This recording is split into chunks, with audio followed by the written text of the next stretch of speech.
Good day everyone. For my today's presentation, I will present to you the synovial joint. What is synovial joints?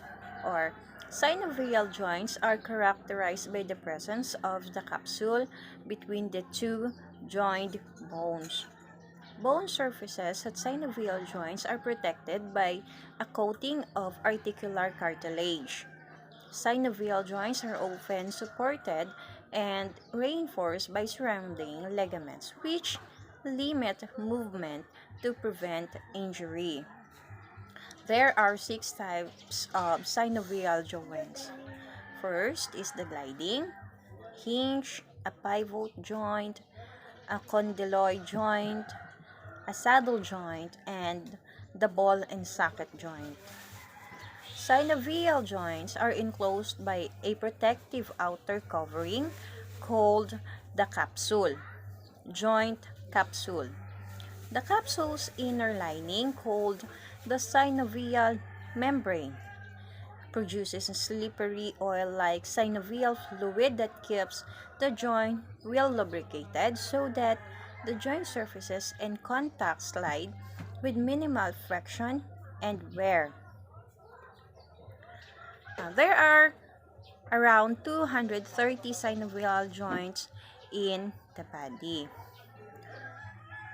Now let's go to the pivot.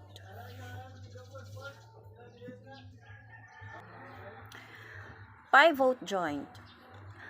It is a peg-like projection from one bone that turns in the ring-shaped socket of another bone. Or conversely, the ring turns around the bony projection. The pivot joint between the top two neck or cervical vertebrae enables the skull to rotate on the spinal axis and move from side to side.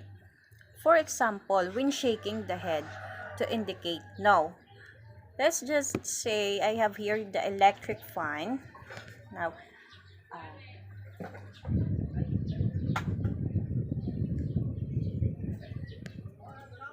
the electric fan is moving from right to the left.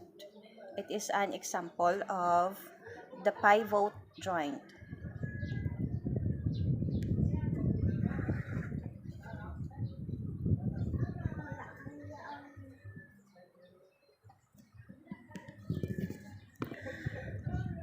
Now let's go to the ball and socket. Ball and socket joint. The ball-shaped head of one bone fits into the cup-like cavity of another. Of all joint structure, a ball and socket joint gives the widest range of movement. The shoulder and the hip are examples. I have here the improvised model of the ball and socket. Now, the ball and socket is we can move it from the left to the right, up and down, and we can also rotate it vice versa. Third one is the hinge joint.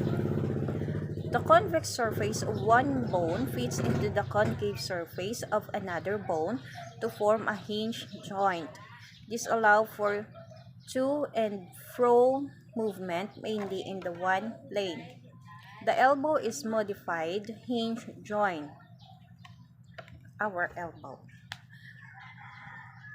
The twisting of the radius and ulna in the forearm against the humerus permits limited rotation. This is this is an example of my improvised model of hinge joint. Now, we can move from this right to the left.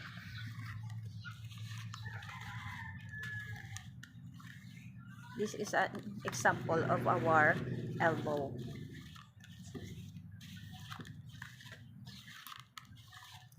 Now, for the fourth one, the gliding joint.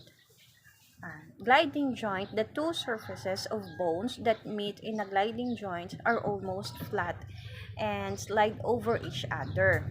Movement is limited by strong encasing ligaments. Some of joints between the tarsal bones of the ankle and between the carpals in the wrist move in this way.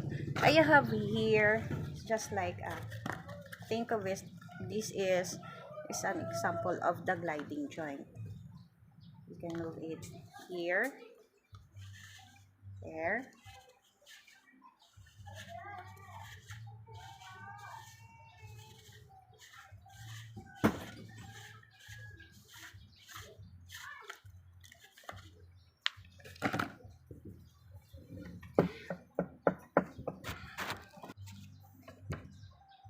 Now let's go to the saddle joint.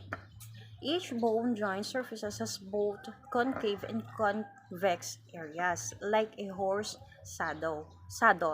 So the bones can slide back and forth and from side to side, but with limited rotation. The main saddle joint is the base of the thumb. I have here the clip. I think this is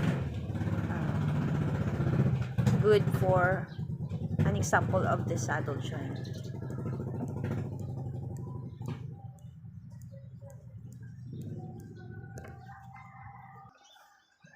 And for the last part of the synovial joint is the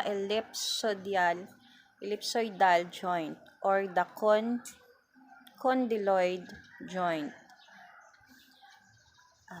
Bone and nettles in an ellipsoidal cavity such as where the forearm's radius bones meets the wrist scaphoid bone. This is the type of joint that can be flexed and moved from side to side, but rotation is limited.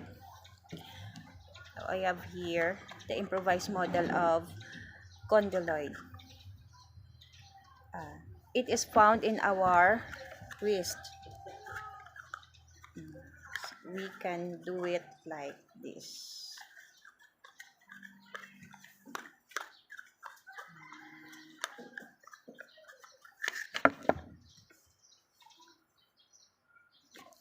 For my today's presentation, I hope you enjoy watching my video.